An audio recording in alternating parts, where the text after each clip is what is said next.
If we are being honest, this song would live for as long as Club Beer lives. The one that was used for the Club Beer ad was actually not the one that Osibisa sang. The song that we hear on the actual ad now was a commissioned studio remake. You could almost run any campaign, different message, and slap the song on it. And boom, you have a good ad. You have a masterpiece. Yeah. We went into issues with Osibisa regarding the song. There was some unresolved matter between them and ABL. So many brand managers now are working with inherited assets. What would you say the difference really is? Inheriting brand assets, inheriting cultural assets. And even personally, what would you say is required of a person in that seat to succeed? We tried to run a campaign with that lead message. FDA took the lines Beer the Club literally and said that you can't tag your audience that Club Beer is the only beer in the country. The only explanation I can give for that is that at the time we had a marketing director who was not Ghanaian. People were bashing us at some point. The songs have a very short shelf life. You don't have enough time to imbibe the song, to get it into your system. I'm sure when you hear everybody get on down, I feel bad, something happens, right? You immediately connect to something. You might either continue the song with Osibisa's lyrics, or you might continue with something that is a part of the lyric that is very, very significant. Be a dear N1 club. I grew up wondering, how did someone come up with this? Well, I found a person who not authored it, because listen, that song goes generations back, 3 decades back. But I found someone who worked with it and can tell us the story, give us a bit of a background to the story, and also tell us how he was able to hold such an iconic ad campaign and even used it or transcended it into other generations, that so much so that just about 5 years ago, we all got to hear about it again in one of ABL's campaign. So I have in the studio with me today, Mr. Michael Gordon. You would hear all about him. I'm going to let him tell you about his origin and all of that. The agency he started with, the agency that's done some of the most amazing work that we've been talking about on this podcast. Michael, welcome. Thank you. Thank you so much. You're welcome. You look so chill. Charlie, I have to be, Charlie. Life is not deep like that, you know. Admen are not supposed to be chill. Oh, really? They are always. This has been my Your demeanor all the time. From my mom tells me that when I was a kid, when they put me in one place, you would go and days come back, and I'll still be sitting there, you know. But yeah, that's just me. You started out your career, well, not really at Origin8, but you would say Origin8 was part of the formative or really critical. It's like anyone can say, well, I went to these GSS, but throughout your educational life, you know that SHS is the place where you. I actually did the old system. So I was part of the last batch that did the O level, A level. Exactly. Really? Yes. I don't see that old. No, I'm not. I mean, you know, but yeah. I so I would say that in your career, you had a JHS or a primary you attended, but Origin8 was essentially your formative stage where you worked. And for me, I think that some of the most of the great admin we have in this country came from Origin8. Well, I mean, yes, to some extent, yes, you are right. So I did. Of course, I went to KNUST. You know, the greatest school, the greatest university in Ghana. Well, we will not argue with it. Thank you very much. So I went to KNUST. I was in the College of Arts. You know, I majored in graphic design, And then after school, I didn't even do any internship. I just went straight in to start work with DAPEG, DAPEG advertising. So I mean, DAPEG was one of the big agencies at the time. It's I don't think it's there any longer, but DAPEG and the Origin8s and the Lentas's, they were running the show, when it comes to the industry. So I went to DAPEG, did a couple of years, and then moved to Origin8, where I guess the show actually started, if you like, So I was in Origin8 for 5 years? Wow. Yeah, it was fun to work with, in Origin8. It was I woke up every morning and I just wanted to rush to work because it didn't feel like work. It felt like today I need to do something fresh, something new, that kind of thing. And obviously, like I mentioned, Daniel Chum of blessed memory, he had the knack for finding good talent, So you found yourself with like-minded people, basically, and it was just a joy, working there. And of course, I guess the icing on the cake was all the awards that came with, all the campaigns that small boys that we just sweeping awards year in, year out. I can imagine the sort of side eye people were giving you guys at the time, because there are big boys in the industry, like you're saying, Lintas, Dems, and all of that. But you guys just came in at some point with some fresh energy. Now in the industries, most of your bosses and your colleagues at the time are now, I mean, Joel, who was Daniel of blessed memories co-founder at the time, had gone on to become the president of World Advertising Association from the first black president, the first African, which is such a big deal. And beyond him, most other people, Professor Bohensen has gone on to become a marketing scholar.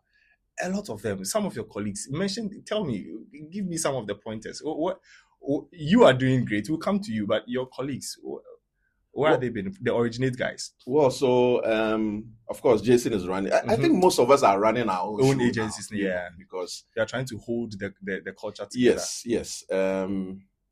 We understand how Origin8 work, and that's the interesting part. There's a lot of learnings from working with Origin8 that we are applying to individual agencies. And that reminds me, let me ask this, what was the philosophical foundation of Origin8 that you would say that you can see in most of your colleagues who have now started agencies? You can see in their agencies now. I would say creativity. I think Origin8 was known for that. Origin8 was known as the agency that was madly creative, and we were not just creative. I mean, we sold, if you like, So again, if you cast your mind back to all the arts, the good arts, the greatest arts, yes, you would.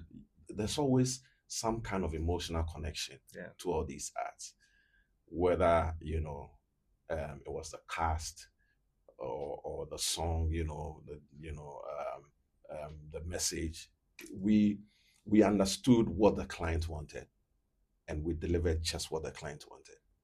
And so I think it was easy for any brand or client to want to do business with us because they knew that we would deliver on their. What are some of the big clients at Origin8 at the time? I want us to give people context, right? So they understand the gravitas that you guys held at the time. If I want to go through the list, I remember Space Phone Ariba. I remember all of them. So yes, there was Space Phone, then Space Phone Ariba, and then eventually MTN.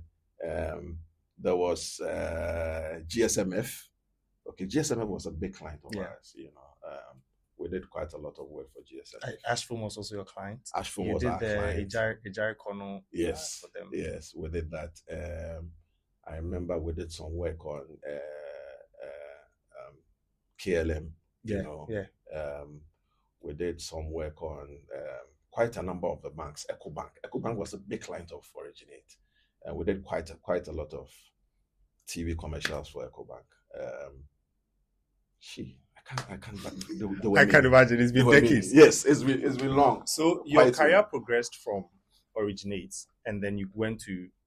So I did Origin8. So like I mentioned, I did Origin8 for 5 years, about 5 years, and then I moved to Brands and Products.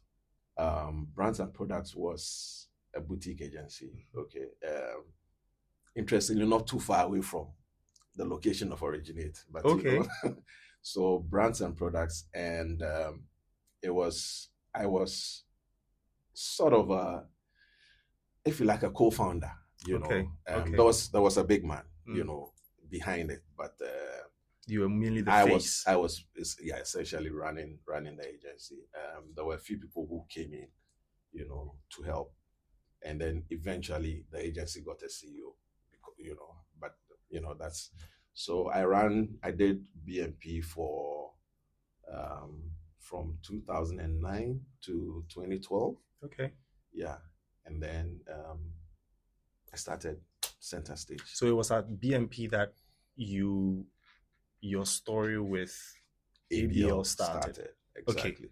Okay. So at the time, you know, when I was working with Origin8, we're working in ports, essentially. And so the client service person I was working with, and that's how Origin8, you know, the creative team ran. Okay. You know, so you had ports of a designer and a director and a client service person, you know, who was obviously interfacing with the client. And so the person I was working with eventually left, you know, Origin8. And when I left, and she went to work with Voltic, which was then a brand for ABL. Yes, now for Coca-Cola. You know.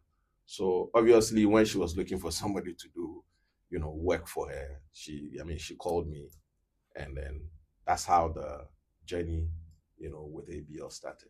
So Voltic came in, we did some work. They were happy with the work, and then we threw in a Club Beer. So to the main reason why we are having this conversation, or we've given all of this context, is the Club Beer, Beer Dear Nwane Club campaign.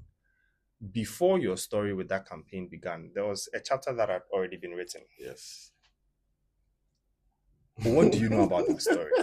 Because you see, I know, or my research reveals that the original song of that music, or the original license of that music, sits with Maria Makimba.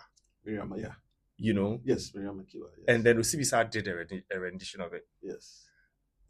How did ABL convince Osibisa to do an ad for them using that song? Because that song at the time was so popular. And what was the story? What can you tell us about it? And I'll tell you why when you are done. Because now there's a brand in this country, I'm not going to mention the name, who can't use one of their greatest art songs because they sampled a song, they didn't get the right license, and now the artist is still alive, so they fear that if they go ahead and use it, they will sue their pants off. You know, so they can't use it. And if I mentioned that, it is so sad because if they were able to use it now, it would have helped them so much. Yeah. So how did they come up? So the story of Patapa, I mean, yes, yeah, you I think you put it right. I inherited the song, and you know how when you buy a Mercedes, you start seeing all the other Mercedeses in town. I haven't bought a Mercedes, but I understand what you're saying. Once you get something, it becomes ubiquitous. Like everywhere you pass, you see it. You know, it's when at the time it came to us, we didn't think anything of it. We were looking more at we've gotten a new client, money is coming, you know, and that's what we're looking at. But you know, I probably digress a little. But you know, the Pata Pata song. You are right. Miriam Makeba is the originator of that song. Now, again, myself, in my research as well, I actually found out that the one that was used for the Club Beer ad was actually not the one that Osibisa sang. Really? Yes. So Osibisa did a remake of the song in the 80s. Miriam Makiba's song was done in the 60s, 1967, around there. But the song that we hear on the actual ad now was a commissioned studio remake. Now I was trying to find, because I remember that at some point we went into issues with Osibisa regarding the song, because and I don't know, if you know this is, but we went into issues with them because there was some unresolved matter between them and ABL. And so I want to believe that at the time we wanted to use their version of the song, we couldn't, get but again, that song was recorded. It was a studio recording. It was a commission, and so the voices and all of that you hear on that song is not that of Osibisa. But around the time, Osibisa had remade that song, and it was, that Miriam Makiba's song is very popular. Yeah. It transcended borders and all of that.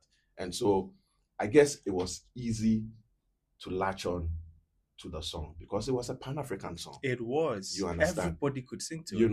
And the song actually is about a dance. Okay. And so I guess that ABL was, the agency that did it was trying to position the brand as energetic and fun-loving and all those good things. And so I guess it was easy to pick that song that everybody knew, everybody could sing, with Osibisa, in the mix as well. It was a no-brainer. I guess, and this is just all me, speculating. I guess that is how, they landed on that song. And so it wasn't. So the lyrics are quite different. Yes, they are. So Miriam Makiba's version is Patapa. Yeah.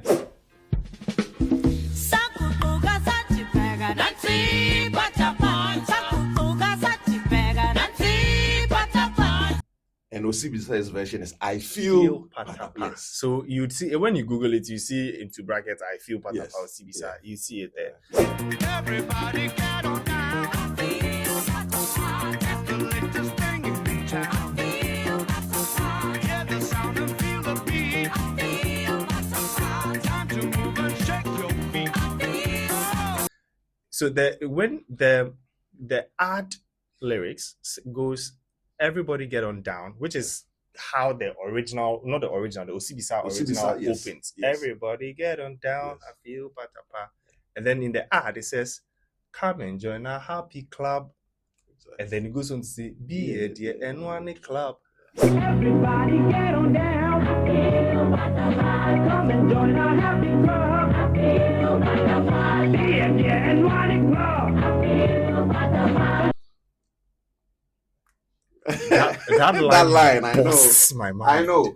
Listen, I and again, I've done a bit of research to find out how the line came up, and I haven't found anything, But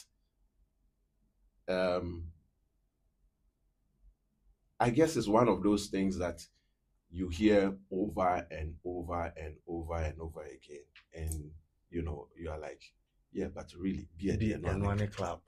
Yeah. It just brings you to that conclusion. There's almost no explanation as to why, you would say that. But if you were selling a brand, and Club Beer was brewed as far back as 1931, you understand? So Club Beer knows Ghana. Ghana knows Club Beer. This was way before independence. I like that. You understand? That's actually a copyright. You understand? This was way before independence. So Club Beer was at the core of everything Ghanaian. You understand? And so it would make a lot of sense to say that if you're looking for beer in Ghana, Club Beer it's Club Beer. And if you brought it down to our language, the tree language.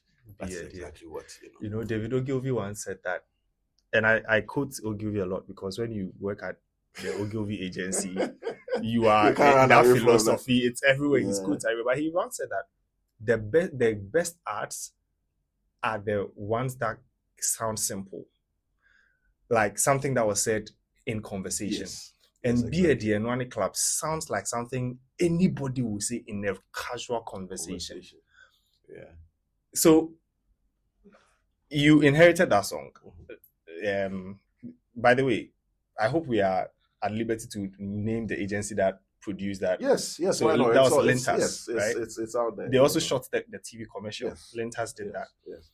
At the time, even when before you inherited it, to you personally, because for me, growing up, seeing all the Guinness ads, my power and all of that, when I got into the agency and Guinness became an account of mine, it was a surreal moment for me. What would you say I mean, you've already said that when the account came, it was, oh, this is another account that's going to make us money. But did it create any personal impact on you before you got the account? And if it did, how did it subsequently affect how you approached the work? Because viewers, this man has been working on the ABL account since 2009. Almost 50 years. Yes. How has it been? I mean, at the time, what the impact of because you heard the song, you loved it, I'm sure, and then eventually you got to be on the account to work on it, and eventually you got to work with the song from the beginning. How was it? So I mean, like I mentioned, I guess that when it came in, for as far as I was concerned, my mandate was to look for new business and all of that, and so Club was just another business that had come in. But somewhere along the line, of course, when we started working with the brand, that is when we got to realize that, whoa, this is actually a big brand. Like, this and the thing about the song is that because it had become so popular and people had such emotional connection to it and all of that, it was also easy to work with it, because at that point you could almost run any campaign, different message, and slap the song on it, and boom, you have a good ad, you have a masterpiece. Yeah. You understand? So I guess that a lot of the work had been done for us, in the past, and obviously it was up to us to maintain that standard that we had inherited. So it wasn't too difficult to work with. It was a no-brainer. Today, if you say beer, everybody can continue. Well, there are other beers. I'm not going to name any names. There are other beers, but you're right. If anybody, I don't drink beer, but if anybody asked me, if a foreigner came to and said, "Hey, can I get beer?" chances are I'd recommend. Exactly. And they say customers lie, but I'm not lying. Listen, I feel like subconsciously it's because of that line, Beer Dianuane Club. Yes. Honestly speaking. And you see, the interesting bit about that line is that because it's in Chi, which I don't know if people will come for me for this, but Chi is almost like a second language here. Yeah. In Ghana. It's like a national language. It's like, you understand. And so it made it so easy for everybody to connect and create brand recall for it and all of that. It was an easy relationship. You're right. It almost became as if the song didn't belong to ABL anymore, it belonged to Ghanaians. Exactly. Because like you said, it's a Pan-African song to begin with. Yes. And now they've localized it so much so that they used a very common language that everybody, Beer Club, those are not Chi words. And everybody, even the person who doesn't can't speak Chi, Yes. when they hear beard and Yeah, Club, they yes, know what yes, you are trying to exactly. say. So it was more of, and this is, I'm trying to give context why I asked the question. This is, it comes off to me as that song, inheriting a song like that. It's not you just inheriting a brand asset. It's you inheriting a cultural asset. Exactly. Carrying the nation on your back. It's weight. Yes. Right? Yeah. You've gone on to do so many works over the past. What would you say the difference really is? Inheriting brand assets, inheriting cultural assets. So many brand managers now are working with inherited assets, whether it's a brand asset or whatever it is. If I become a brand manager at Jingle right now, I'm going to inherit an asset. The ethos, everything. Dun, dun, dun, dun, dun. I'm going to have to work with it, right? Yeah. What would you say the difference truly is between inheriting a branded like a brand asset and a cultural asset and working with it, making your imprint on it? I'm sure if we get to how you used we'll get there, how you used this song we're talking about in your own campaign, people understand the question. But I need to understand now, what was the difference like for you? So, I mean, again, in the context, I'm Ghanaian, you know, and we're looking at Ghanaian nuances, you know, we're looking at Club Beer, which is, you know, at the time, you know, when we picked up the brand, our strapline was truly Ghanaian, you know, and so if I think it's safe to say that there was no way you could take the Ghanaianness out of the brand. You understand that? Like there was no way, you know, it was impossible to do that.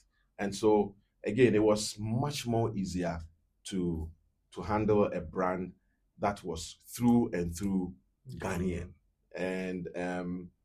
And of course, you know, our targets, our jurisdiction was Ghana. We're looking at, you know, a certain target group. And so it was easy to speak the language with them. You know, it's like a Ghanaian speaking to another Ghanaian. You know, it was you know, much easier. In terms of brand assets, brands change somewhere along the line. They metamorphose into different things, you know, and so you almost have to always be at work to embrace change, either from the client's, the manufacturer's perspective or from your target's perspective, you know. But like I'm saying, for Club Beer,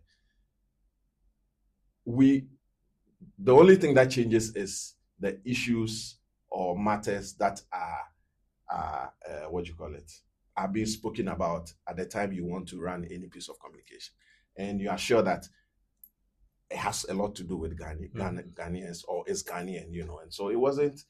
It was a no-brainer, you know. It's a no-brainer to work with, you know, cultural assets. Brand assets, a bit difficult. You almost have to be creative, change. You have to you need a lot of insights, you know, to the core and all of that. So I think I don't know if I've answered your question. You have. But I think that's the difference between the two. You understand? You almost couldn't do anything about what you had inherited from, because it was that good. Yeah. You understand? It was that good. And the people love it. Yes. And the people have accepted it. Yes. So why change it? Exactly. Did ABL say something specific when they handed over the song to you, or like when the ABL account came to you and they came with all of the assets regarding that particular song? Did they say anything to you? Like, they didn't warn us. They didn't do any No, we didn't know. I mean, it was again, you know, regular conversation with the brand. I mean, obviously, again, we knew that this was the biggest beer brand in the country, and so we needed to treat it as such. But in terms of the song and what it meant for the brand, I dare say that even they probably didn't see how big Really? I don't know, because I mean, I'm thinking about it again, and they probably should have come. They probably should have come with a manual Yeah. to tell us that, Charlie, like you're saying, Charlie, this song, Exactly. handle with care, Yeah. do this, do that, that kind of thing. Not, but nothing of the sort came. It was a regular conversation, and we took up the brand. Obviously, like I'm saying, somewhere along the line, we noticed that, we realized that, Charlie, we had been handed something big. And so we had a lot of work to do to keep it where, it was. So ABL didn't necessarily tell you, but for you, what's the first thing that you learn when you start working with a brand with that kind of history and with that kind of relation with the people?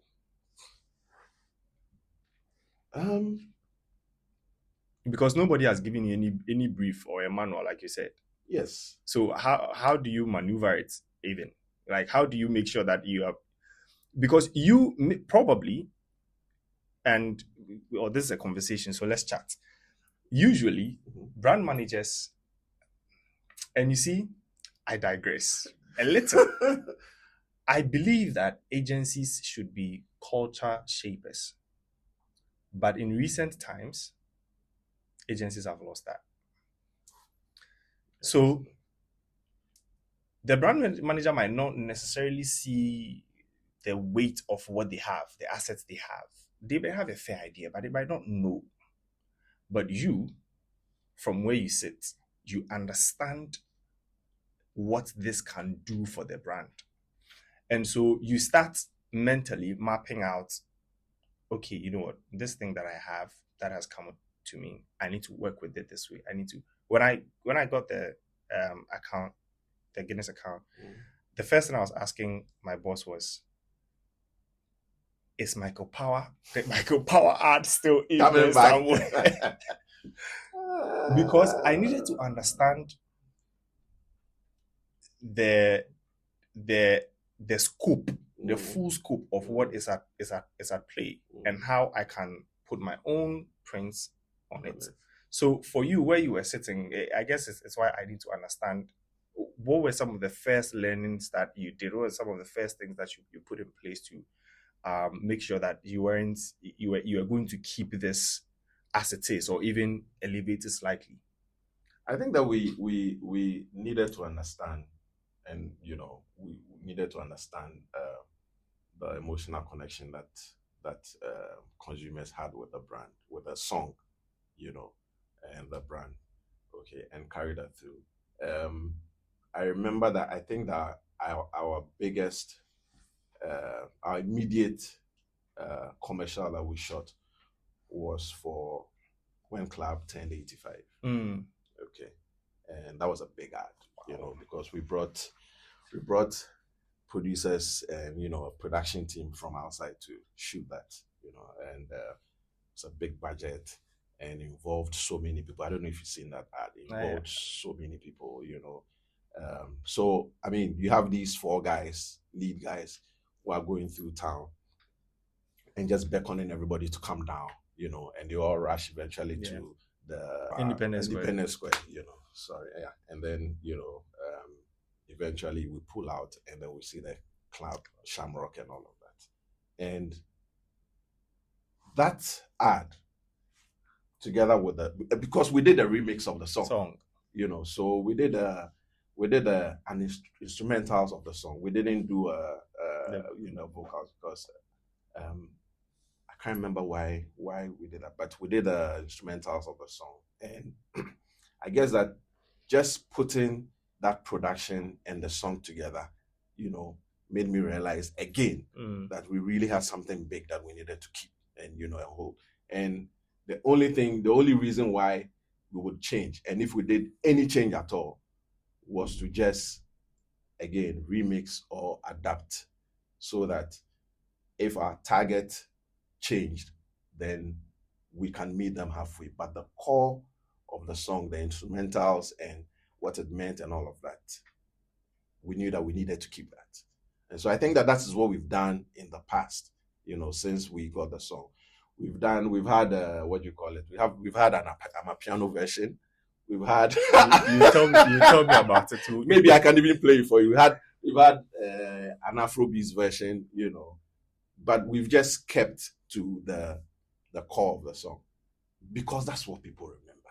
Again, you can't run away. We've used other songs in the past for some of the acts we've done, and they don't. For me, they don't do the justice that the song does. Okay, and so yes, that is what we've done in the past, and we will continue to do that. I mean, if somewhere in the future ABL wants to do something for Val's Day, and we need to do the song, we'll do an R&B version of it. You understand, but we will keep to the core of the. So what I'm hearing is that it's not, because I had a question on whether it's the inheriting the song itself ever became a creative constraint for you, but from what I'm hearing, it's never been at all. If anything at all, it's been a creative asset, like a valuable asset, all through and through. Exactly. It's never been a block.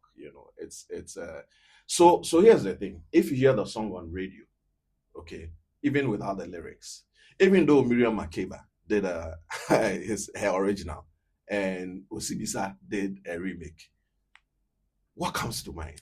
It's still be you understand? And so, I mean, why fix it if it's not broken? You understand? And so, but I have a question though, yeah. And I think you are the perfect person to ask this question because you've worked with the brand for a very long time. I have never seen a campaign with those words, Beer and One Club. Why? Yes. Why? Yes, it's interesting you ask this question. So was it last year? Just last year, we tried to run a campaign with that lead message. That is what we wanted to do for our 360 campaign for last year. Then FDA came into the mix.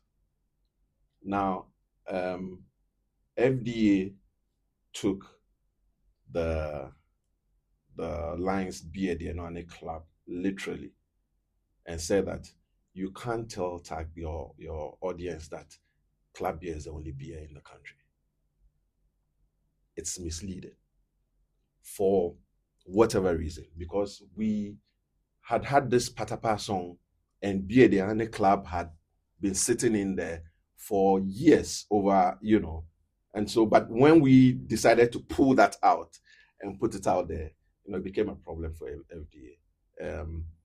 I mean, I'm sure all the issues with AAG president was here. Yes, exactly. He gave us a whole rundown, so I know. And so we even said that, why don't we just say Beer there on the billboards and just let people have their. But at that point, the client was tired. Yeah.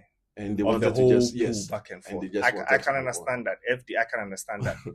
You've never done the Beer on a club fair, but you did something, Charlie. Yes. Let me tell you my problem with that Charlie thing, that Charlie campaign you guys did. Tell me. This country that we live in, we know Charlie. We know what Charlie is. When a Nigerian wants to mimic a Ghanaian speaking, one of the words they say is Charlie. Yeah. Anybody, and a Nigerian who is not Ghanaian and doesn't even know what Charlie means, will spell Charlie Chale. There is a name.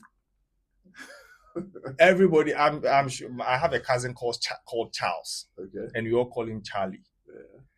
I'm driving around town one day and I see a club billboard and I'm seeing Charlie.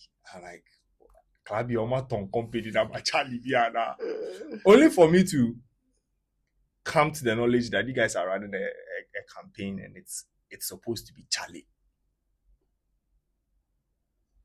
Why? Or were you guys testing the audience with that campaign lead, the lead copy? It's interesting. So, I'm honest truth. I'm trying to remember how we landed on that spelling, CHALIE. And the only explanation I can give for that is that at the time, we had um, a marketing director who was not Ghanaian. You know, Club Beer have had, people come in, so I think there was that influence. But I think we realized that late when we started rolling out the very few campaigns. And then immediately came to the realization that, wait a minute, what are we telling our people here? I mean, are we saying Charlie or Charlie?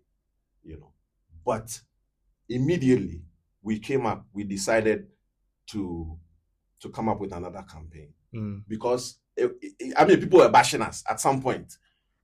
I'm sure I said a few words on Facebook. People were bashing us at some point, so obviously we needed to recover and come back quickly with a proper spelling. And it's interesting. We were saying we're reading CHALIE, but we're still saying Charlie. So because we know what you're trying to say. We know you are trying to say Charlie, but you're getting the spelling wrong. So we eventually came up with another campaign. Okay, it was mostly on social media. It was like a polls, okay, to ask the target, which of the spelling they wanted us to keep. Of course, we had a proper spelling in there, and then we had, I think we had another spelling also. We had another Charlie, and obviously, everybody knows the right word, and so eventually we landed on the right, But I hear you, yeah. It was even for us, it was. We were like, you feel like you're hypnotized. How did we get here? Yes, we're like, how did we get here? But like I'm saying,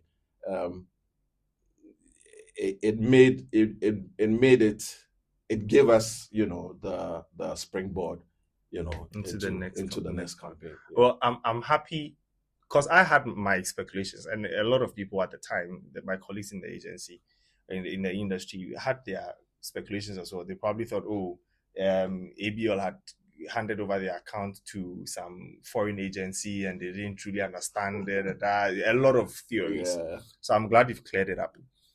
You used, not too long ago, you used the Afio Patapata song in the Charlie campaign, right? There was an adaptation of it. That was the it was just the instrumental. That was the Club Gold. Together We Are Gold. Together We Are Gold. Yes. But it wasn't the Charlie campaign. You never used it in the Charlie campaign? No, it was the Together We Are Gold campaign, if I remember right. It was that. So we had other communications that used different songs, but we did an adaptation of it and used it for the Together We Are Gold campaign, which was run, I think, last year. You took the vocals out. Yes. And then you just used the... Yes. What did you see? What did you learn from that? Do you think that people still connected to it? Yes. So what we did was, the target audience had shifted a bit. From what to from what? Older to younger. So I think we were looking at 25 to 18. Those are they the millennials at the time? Yes,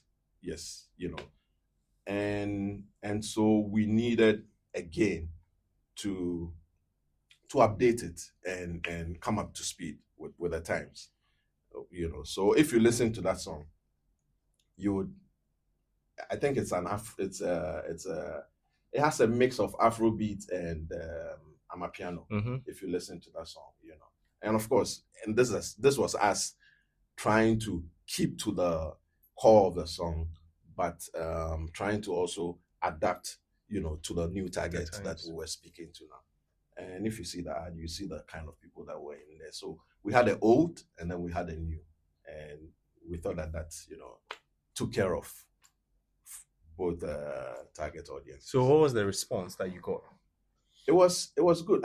I mean, so the Together We Are Gold campaign was a campaign that was positioning Club Beer as a brand that was that promoted social bonding. Okay, and then mainly we ran a few promotions, and then there was some bar updates that we called the club the what was the names? It was called Golden. Forgotten the name. It'll come up. But we tried to update pubs. And the response was good. I think that because we had updated the song and it wasn't too far away from the original, it didn't create too much of a difference in terms of the song itself. We didn't lose people basically. You understand? We still maintained the connection right from that age to the younger folks. In terms of stats, I can't tell you exactly, how many people we brought into the bar, how many people took part in the promotion. I think that's lies with the brand. The brand, yeah. But it had an equally good impact as the older version. So there was no reaction from the market that really surprised you concerning the adaptation that you had done, because you had done a mix of Afrobeat and Amapiano on a song that is at the core Pan-African. And what would that genre even be? I don't know. It's Afro-pop. Yes, Afro-pop. So, and this is like 80s thereabouts, when our grandfathers, and then you do an adaptation for a millennial. And at the time, millennials were Jay-Z's think they are the ish. At the time, millennials. No, you would never go to any pitch in this Ghana and not mention millennial and think that your pitch will go through. Forget it. You need to mention millennials in there. You did this for them. You weren't surprised by the reaction, or you think that most millennials grew up on the song anyway. So it was a smooth transition. Let me put it that way. Yeah, it was. I think that if we are being honest, this song would live for as long as Club Beer lives. Yes, that's controversial. Do you think that Gen Zs, if you did an adaptation for Gen Zs, what's your current? I think that it will look for. So again, it's just understanding your target, okay, and meeting them halfway. I know. I mean, the Gen Zs are probably the most misunderstood. Okay. It's difficult to catch them. But if you have good insights, you would find out where. Well, I'll tell you an insight. The Gen Zs have told me, they've told us, they've told Mad Conversations that they don't care about the song. They said they don't care. Right here. They said they don't care about the song, but they don't really care about the song. So tell them, they would rather an influencer tell them that this product is nice than a song. It won't do anything to them. So you see, then that's the catch. If you're going to use an influencer, what are you playing in the background? What is he or she singing? Even if the influencer is singing the song, we don't care. They just want to hear what the influencer has to say. I beg to differ. I don't think. See, you only have to listen to a song about 6 times for it to become an earworm. You understand? And we can't say the Gen Zs are any different. Yes, they are a different kind of breed, but scientifically, you just have to listen to the song 6 times. And so if you have an influencer in your face, doing something with the song, you can't tell me that apart from what he or she is saying, whatever is going on in the background or the sounds in the background don't mean anything. So subconsciously, you are saying they might not care, but they will still hear the song. Yes. But you see, I get that. But when you talk about the impact personally, when you talk about the impact the song has made on me up until today, if I should decide to drink beer, I would drink beer today. I would drink club beer, right? Again, because of that, subconsciously. The point I'm making here right now, based on the insights from the Gen Zs, is that I can clock the song because do they know the song? They don't even know the original song, the Osibisa song. I doubt they do. Okay. Right? Okay. So, but if we impress upon them continually, like we're using their favorite influencer and it's playing in the background on their TikToks, on their Snapchats, all of that, they might get a wind of the song, like, oh yeah, I think this song is groovy, especially if you use a rhythm that is relatable to them. They might, but what they are telling us is that it's not the thing that they will hold on to for the next decade. They might drop it when something else comes up. A new wave comes and they ride on. That's where that's the meat of the matter right now. It's I mean, it's an interesting conversation because again, things have changed. Okay. You know, if you look at the landscape, you know, different things mean again, you know, like you were saying, there are things that meant a lot to us that don't mean anything to them now. Does that mean that they actually don't mean anything? You know, that's another conversation altogether. I guess how you communicate it or how you impress it upon them, you know, is really what you should be looking at. I mean, short of trying to come up with a campaign now to sell the song to them, I feel if you have good insights, you know, with regards to the Gen Z is a target, what they do, what they like, where they go to, you know, all of that, you know, there's a way that we can get through to them. Plus, I mean, how many Gen Zs did you sample, you know, to give you this information? Because, of course, one person's opinion is not absolute, you know. So, does this person you spoke to drink beer anyway? You know, those are the nuance. Yeah, exactly. Because the truth of the matter is, if I don't care about a brand, it doesn't matter when it was, it came into existence. I won't care about it in the next 20, 30 years. But I don't drink beer. But because of the song, I have some. There's a thing about brand affinity. Yes. And which also generates brand equity for any brand, right? Because of my love for the brand, essentially the song is nice. I jam to it. I like the line. It's built brand affinity. Automatically, it's generated brand equity for them. Because if anybody asked me what my recommendation for a beer brand would be, I'm going to say them, right? So, well, I get the nuance, but I also think that we should probably be the fact that she's not whoever the Gen Z may be doesn't necessarily like beer doesn't mean that they are not our audience, because there's a reason why Professor Hinson said there's a framework he works with usually. He calls it the drip framework. So he starts from differentiation, he starts from recall, reassurance, and all of that information into persuasion. Usually when you are putting information out there, you'd want it to reach a wider audience. You're not persuading them to buy, but you want them to hear about the brand, awareness. Right? Anyway, so you know, I think that it also comes down to what environment you and I grew up in. You understand? My dad drank beer. Okay. You know, and he would have friends come over and all of that. And you know, some of these even old songs that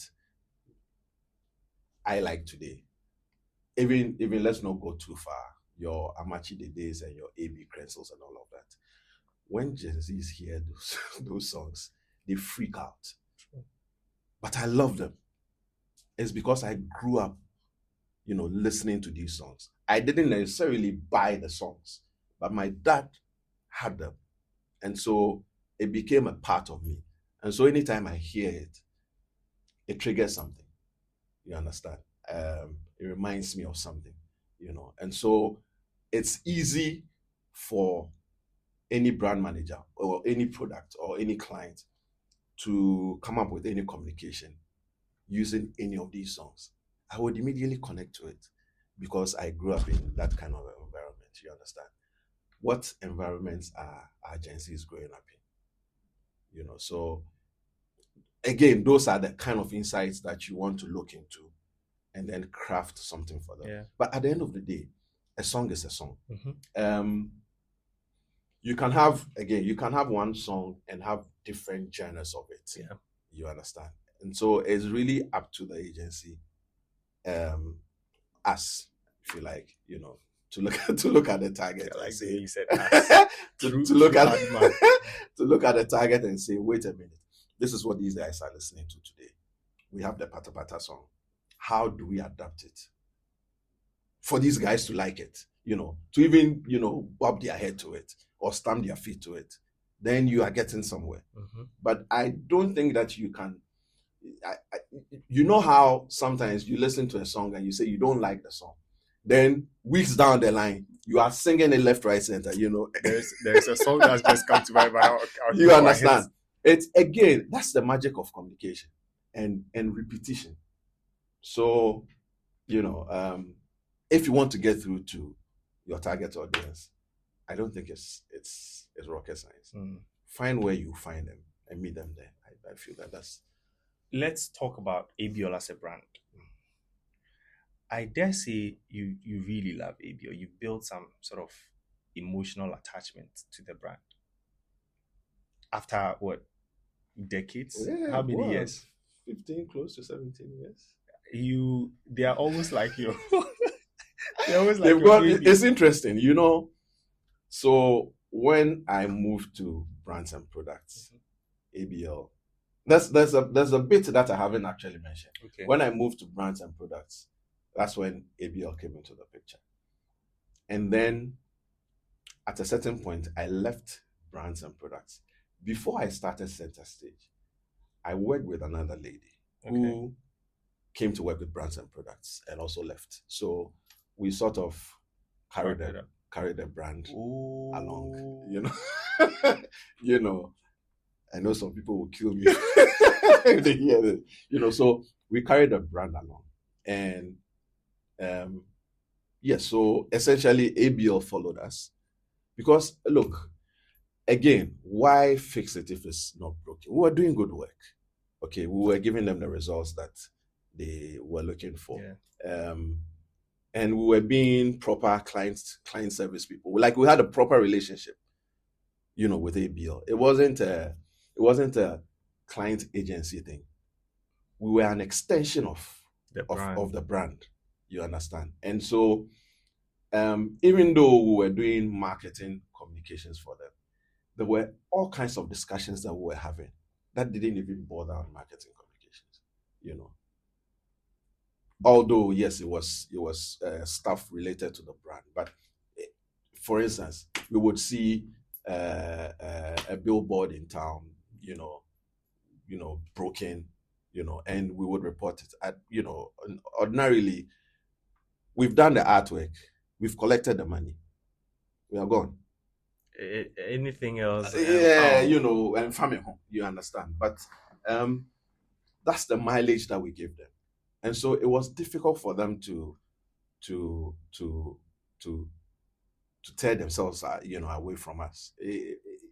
They knew the value that we were giving the brand. You understand? And so, yes, brands and products, and then so this other agency I'm talking about was called Create Africa. Okay. I don't know you. I don't think you. No, it was very small. So basically, I was the creative arm for Create Africa. Create Africa was essentially the strategy arm for ABL, and so I was doing the creative work for them. At the time, I was looking at starting my agency, but then I was doing that for them, and so of course, somewhere along the line, there were issues. And so Great Africa fell out with the ABL. Yeah. And it was a bit personal. So it's the reason why the brand came to me, because it wasn't, Whatever happened, you weren't involved. Yes, I wasn't involved, basically, you understand. And so the brand marketing director was like, yeah, why not? I mean, you're working with this. Yeah, Yes, and you you're understand working- the brand yes, as much as she so does. take it along. And yeah, we've done this for a while now. Worked with all kinds of marketing directors, some from Nigeria, SA, all of that. I guess we're doing the right thing. What would you say the right thing is beyond the work itself? See, beyond the work is being interested in the affairs of the brand. So like I was saying, you don't create a poster and give it to the client that we've delivered on your brief. Okay, if you go ahead to ask, where are you looking to put the poster? If you go ahead to ask questions about distribution, even questions about the brand itself, because every now and then, because we're on social media, there are messages and posts that people put on there, that concern the brand. Some good, some bad. If you made it to this point of the video, I want to say thank you so much, and I hope you did find it insightful. Please do like, comment, we always have a discussion with them with any of your friends that so you think will find this as exciting as you did. Out there for and them, also, please do subscribe to this channel. For anybody who has the assurance that the next person cares about what they do with themselves and where they are going, it's easy for them to just stick with you and go along with you until, whatever. But that's what we've tried to do. We've tried to be in their business and part of their business. Yeah. So it's not just... You've made their business your business. Exactly. So it's not just printer, TV, all of that. There's a chapter in the book that Joel Nete and Professor Bohinson you've read the book already? Oh, I got the book before the launch. Oh, wow. The day I met Prof the Monday of the launch, and I bought it. It was the holiday. Right. So I asked him, Prof, is there a way I can get it before? Because I wanted to get ahead of everybody. Yeah. So I got the book and I read it. And I read it. Every day I try to read. And there's a chapter in there that talks about client relationship. And it takes me back to the question I asked you about the foundational philosophy of Origin8. Because what those two people said in the book is not so far from what you have just said about making the client's interest your interest and making their business your business. Absolutely. And again, it reflects in, I stand to be corrected, but I think MTN has been one of the longest clients of Joel. Yes. I'm sure it's changed hands, it's gone and come, but for as long as I have been in the industry, I've known that MTN had been with Innova. Yes. So they might take a part of the business to another agent, because we all know how the industry works. Yes. So they might take like digital to these people, but the core of the business, it has almost always stayed with Joel. And I think that it's good. I mean, if you needed any confirmation about the philosophical foundation that we talked about earlier, about how the people at Origin8, how they do their work, and how the philosophies and values that you guys learned at Origin8 had trickled down. Yeah. This is one of them. You've all said the same things. We're going to wrap up now, and I'm sad, but ABL has not been the only work that you've done. No. But they've been your most cherished clients. Yeah. Please, if you have a problem with Club Beer or any ABL, please, this is the moment. But I can't solve all the problems. Well, he knows the one who will solve the problem. Yeah.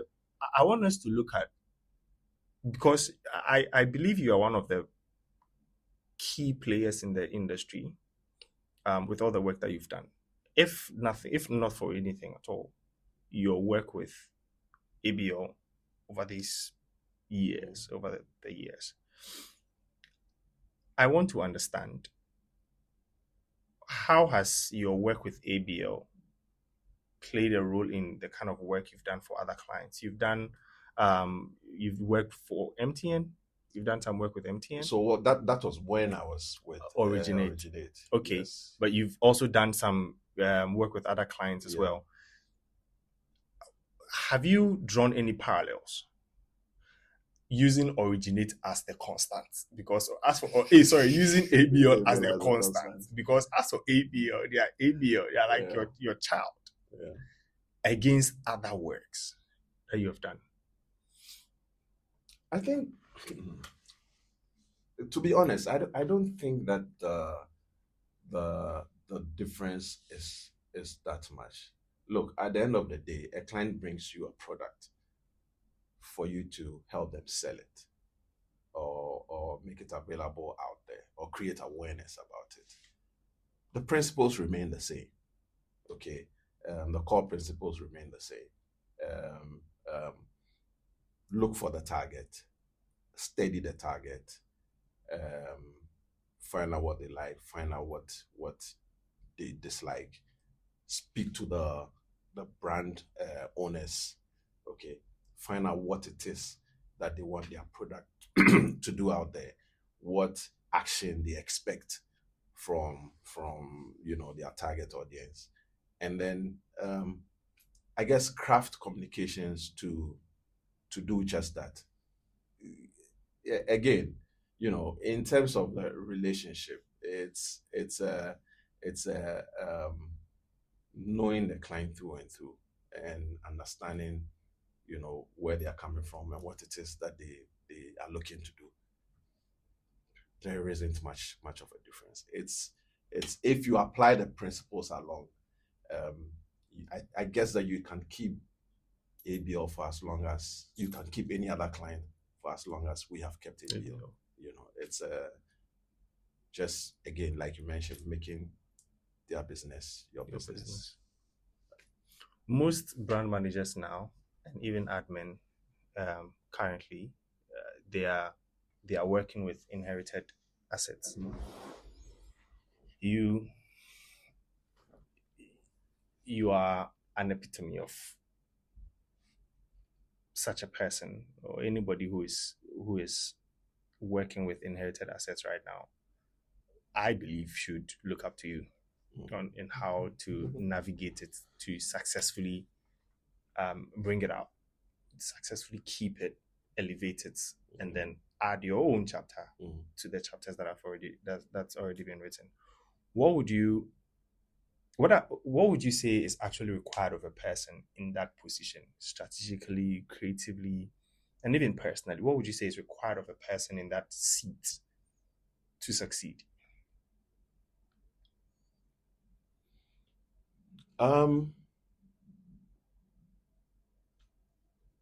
Knowing the brand,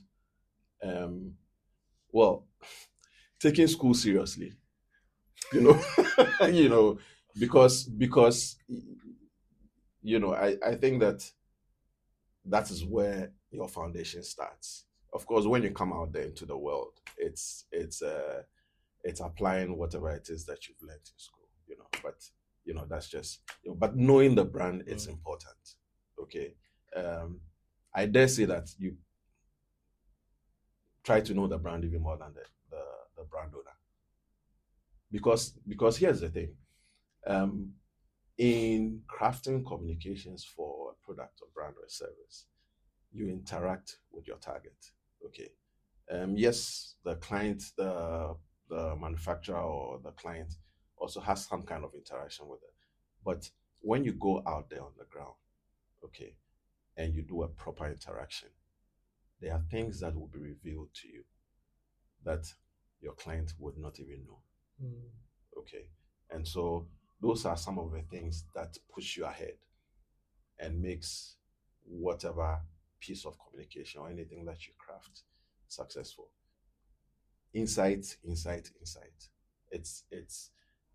I can't stress on that more. It's, you have to know your client. So when we were at Originate, we had a marketing tool called a roller coaster, Okay. What was that? where you would pick a target, okay, and you would take the day, uh, the day in the life of a target, and you would follow them through right from when they wake up from bed to when they go back to bed. And so it allows you to craft communications in terms of what to say, where to say, how to say it, so that at every point in time, you can catch them. So you understand. So if I woke up in the morning and I commute to work by a bus, is there anything in the bus that is telling me about the product or the brand? Is there anything on the bus? Is there anything at the bus stop? You understand? So it allows you, so all of that gives you insight, because you cannot sell to somebody You don't know. You don't know exactly. You understand? And so for me, once you get a grasp of that, it's easy to sell anything once you have your target locked on. And that's how you create successful campaigns. Just knowing who you're selling to. Otherwise, you'll be shooting strays. When you look at advertising in music and advertising of old, because you've been around for quite a while, and you look at what's being done now, what do you think is being lost? I think we are losing relevance. I think we are losing substance. Okay. These days, songs have a very short shelf life. Okay. Somebody does a song today, 2 days later, some other new song has come to kick it off the shelf. You understand? And so you don't have enough time to imbibe the song and to get it into your system. So it becomes, and especially if you're looking to use a song as a jingle or as a soundtrack for a piece of communication, it becomes difficult to hold on to, because the song was here today, it was gone tomorrow, or it's gone tomorrow, and there's a new one. And so it makes it difficult for your target audience to connect if you're using a jingle. You understand? Look at how long Patapa has been in existence. We've heard it over and over and over and over again.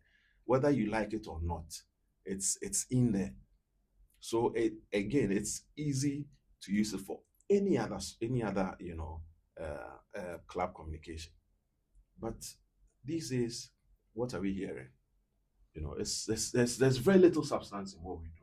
Even when we go to the studio and do an original song, which sometimes I call, the fancies of a terminology, akushinyum.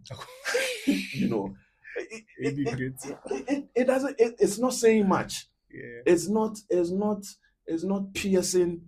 It has very little substance. Some of the things that help you to use a jingle successfully. Again, you look at substance, you look at repetition, you look at call and response, all those things. I don't know if we have those things these days in our song. It's just run, and then we are out. They'll come for you. and then we are out. So it's difficult to. I think that is what we are losing. We don't have much substance. You look at Patapa, the song, how it's been, the Patapata song, how it's been around all these decades. What does that tell us about using music in advertising that nothing else can do? Because I bet you I'm sure there have been ad campaigns by ABL in the past and all of that. But if there's one thing that has kept that ABL brand or Club Beer brand, it's probably the song. Will you agree? Yes.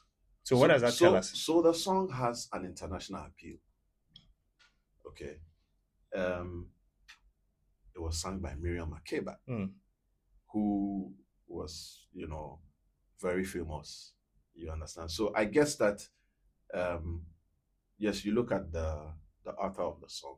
Okay, you look at how widely accepted the song is. Um, in the 60s, there wasn't much to distract you. You understand? There was very little, and well, I wasn't there, but even looking at around the time I was born, just comparing that To now. to now, the attention span is very short. Yeah. Apparently it's what 44 seconds these days. You understand? If you are not saying or you are not making an impact, I'm moving on. But in those days, it wasn't like that. There wasn't much to distract you. Life was almost simple, or simpler than it is now. Yeah. And so it was easy to get through to people, to connect, And again, Pata Pata it's a Pan-African song. Everybody loved it, And I think that it was just easy that, she had already done the work, I guess. Let's pick this up and then make it our own. And of course, I mean, Lentas did a good job of changing the creative, changing visuals, the words and the all words, of that. And today we have Beer and the club and all of that. But I feel that that's if you find the person who carved the beer on the club, I'm looking for him myself. Please let me know. Anyway, thank you so much for sticking around. If there is, for me, all through these conversations from when we began up until this point, if there's anything that I've learned is that music and advertising does so well for brand recall all through and through.